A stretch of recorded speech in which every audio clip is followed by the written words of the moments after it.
இன்றைக்கு மதியத்துக்கு சிக்கனே சமைச்சிருவோமான்ட்டு சிக்கனை ரெடி பண்ணி ஒரு அடுப்பில் போட்டாச்சு.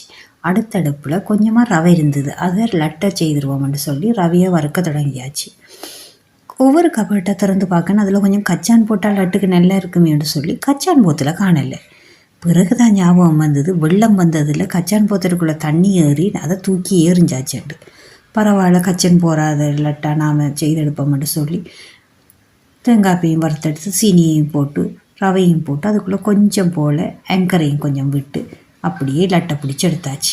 சுட சுட இறுக முதல் பிடிக்கணும். நம்மளை வீட்டுக்காரர்கள் சாப்பிட மட்டும்தான் வருவாங்க, எந்த ஒரு ஹெல்ப்புக்கும் வர மாட்டாங்க. பரவாயில்லன்னு சொல்லி லட்டை பிடிச்சி எடுத்தாச்சு.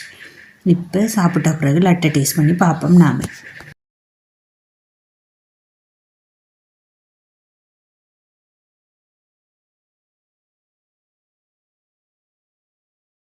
அது நல்லா இறுகிறதுக்கு முதல் பிடிச்சி எடுத்துருவோம்.